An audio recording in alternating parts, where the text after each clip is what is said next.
Wisdom, the final frontier to true knowledge. Welcome to Wisdom Trek, where our mission is to create a legacy of wisdom, to seek out discernment and insights, to boldly grow where few have chosen to grow before. Hello, my friend. I am Guthrie Chamberlain, your captain on our journey to increase wisdom and create a living legacy. Thank you for joining us today as we explore wisdom on our second millennium podcast. This is day 1151 of our trek, and it is Worldview Wednesday. Creating a biblical worldview is important in order to have a proper perspective on today's current events. To establish a biblical worldview, it is required that we also have a proper understanding of God and His Word. On our Worldview Wednesdays episodes, we are in a series that are covering another detailed book review from one of today's most prominent Hebrew scholars, Dr. Michael S. Heiser. We are taking a deep dive and will share Dr. Heiser's insights into the question, which is also the title of his book, What Does God Want? And today we'll look at God Pursues His Family. As was mentioned from Dr. Heiser's book in last week's episode 1146, the coming of the Holy Spirit was the fulfillment of the new covenant as described in Jeremiah and Ezekiel. The Spirit's ministry in each believer makes victory over depravity possible. Think of this as a slap in the face of the supernatural fallen sons of God. But it is even a more direct assault on another set of supernatural villains. The Spirit's arrival to dwell within each Christ follower launched an infiltration campaign against the sons of God, to whom God assigned the nations He divorced at the Tower of Babel, as mentioned in Deuteronomy chapter 32, verse 8. These are the supernatural beings who defected from serving God and became corrupt, abusing the people under their dominion, as mentioned in Psalms chapter 82.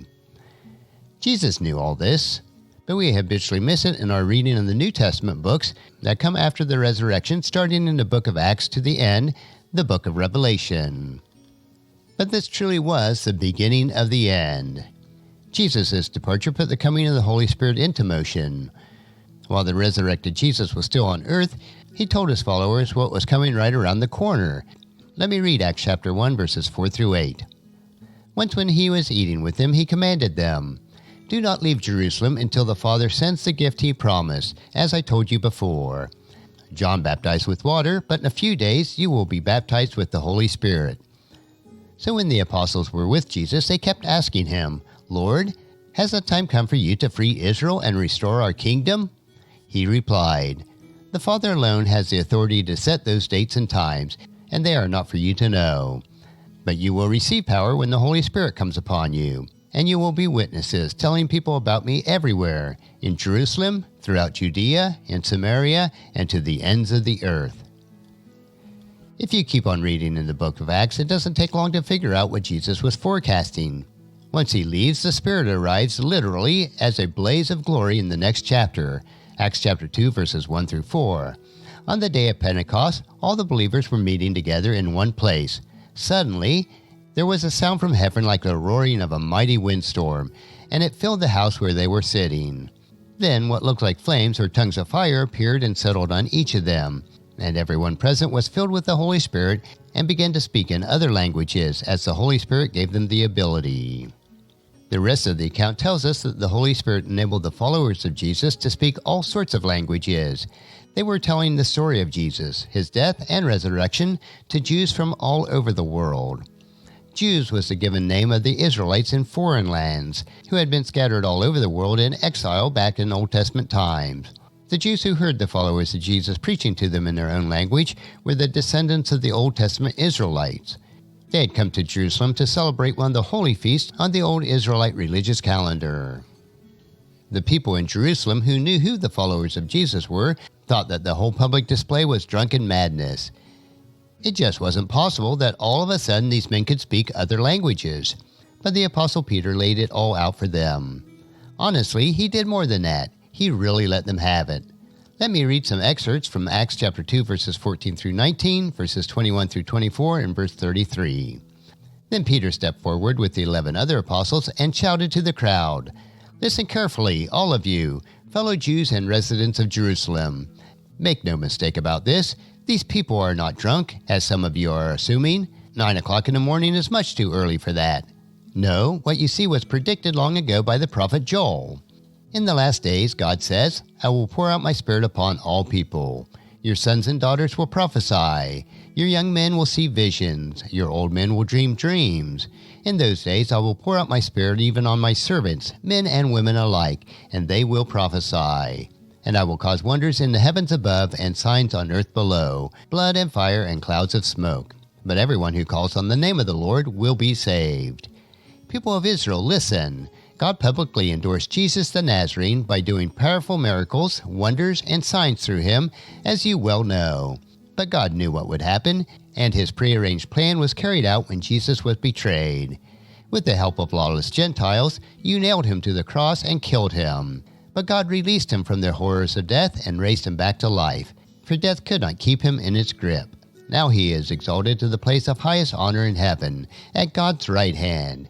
And the Father, as he promised, gave him the Holy Spirit to pour out upon us, just as you see and hear today. Peter was telling them what they were seeing with their own eyes and hearing with their own ears was a miracle caused by the arrival of the Holy Spirit of God. He told them that God sent his Spirit to tell them what had happened. The Messiah had come, been killed, and had risen from the dead, and they needed to believe. The result of Peter's explanation was stunning. Acts chapter 2 verse 41 tells us, those who believed what Peter said were baptized and added to the church that day, about 3,000 in all. This is usually the point in the story where the preacher moves on or backwards to talk about the cross. That is all well and good since the cross and the resurrection had led up to this moment. But again, we're missing something very significant about this story. And we will continue with that significant portion of the story in next week's episode. And that will conclude our lesson for this week from Dr. Heiser's book, What Does God Want? Next Worldview Wednesday, we will learn that God's Holy Spirit, who indwells every Christ follower, is the secret weapon or supernatural infiltrator to bring all the nations back to God. I believe that you'll find each Worldview Wednesday an interesting topic to consider as we build our biblical worldview. Tomorrow we will continue with our 3-minute humor nugget that will provide you with a bit of cheer, which will help you to lighten up and live a rich and satisfying life.